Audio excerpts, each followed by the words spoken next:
Eh ben ouais, je suis content d'être là. Nous aussi. Je suis content d'être là. La course, elle a eu lieu. C'était vraiment étrange. C'est pas du tout ce à quoi je m'attendais. Comme on était 6 bateaux pareils, je pensais qu'on allait être assez groupés, quoi. Hein. Et en réalité, on a beaucoup régaté en descendant à 3 bateaux, Philippe Péché, moi et Marc. Plus exactement Philippe Péché, Marc et moi, puisqu'ils sont tous les deux passés devant moi à la marque des Canaries.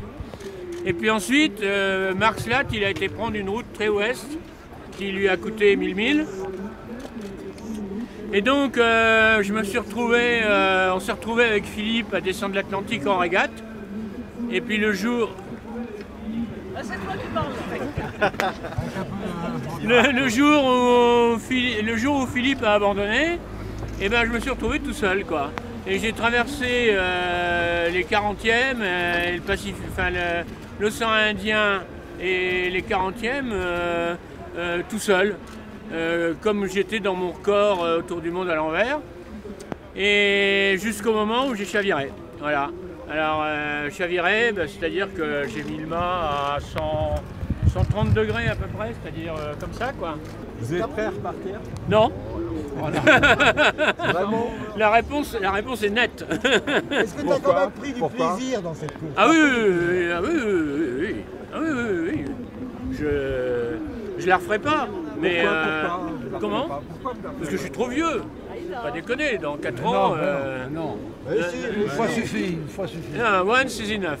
Donc, de toute façon, j'ai plus rien à gagner parce que vous avez vu ma progression. Au premier Vendée Globe, j'ai fait 3, au deuxième, j'ai fait 2, et celle-ci, je fais 1. Donc, je peux rien gagner. Bravo.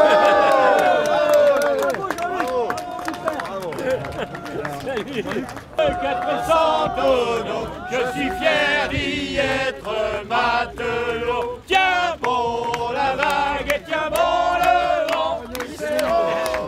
Sorti à l'eau. Si Dieu veut toujours pas devant, nous irons jusqu'au sable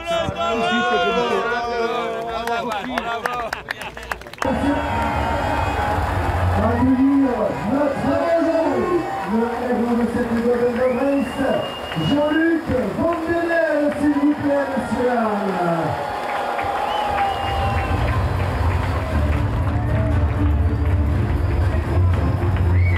Jean-Luc Vandenel, une ovation, s'il vous plaît, pour votre héros. Après près de 212 jours de mer sur ce tour du monde, en solitaire, sans escale, sans assistance et sans électronique, s'il vous plaît, monsieur Lam. Je savais qu'il y avait plein de gens qui suivaient la course. Et puis au Sable d'Olonne, forcément, c'est quand même la ville des Tours du Monde. Hein. Il n'y a pas de mystère. Entre le Vendée Globe et le Golden Globe, c'est quand même les 2 trucs les plus top aujourd'hui. Avec dans cette course des bateaux, certes à l'ancienne, mais on peut régater même avec des bateaux à l'ancienne, et puis avec le Vendée Globe, avec des machines modernes et toute la technologie moderne. Donc je suis très content d'être là, et, et je suis très content de vous voir, et je vous remercie à tous,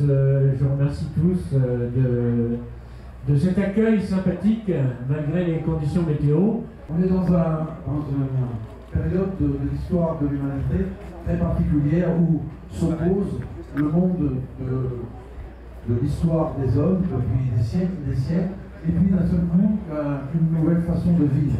Entre, si vous voulez, le bateau sur lequel Jean-Luc vient de faire le tour du monde, qui est dans la tradition de l'histoire, et puis ces nouveaux trimarans qui n'ont plus rien à voir. Il y a une différence énorme. Et je crois que Jean-Luc est certainement, compte tenu de l'époque que nous vivons, le dernier grand navigateur solitaire. C'est le héros de la navigation bio. Quand j'ai fait mes 4 tours du monde, je me suis dit, ça y est, 4 tours du monde dans le bon sens, j'en ferai plus d'autres. Et puis, quand j'ai fait l'autre sens et le record, que que je détiens toujours miraculeusement. J'imaginais pas un seul instant que cette course pourrait exister, quoi.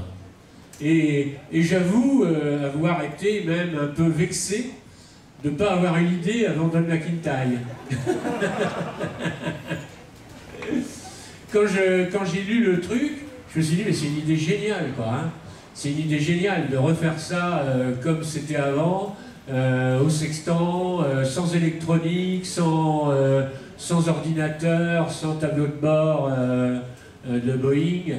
Et donc, je me suis dit, c'est retrouver un peu la pureté des choses. Et voilà. Alors maintenant, donc, je ne ferai plus de tour du monde, sauf si quelqu'un invente un truc génial qui m'intéresse encore. Mais alors là, je ne sais pas ce qu'on peut inventer.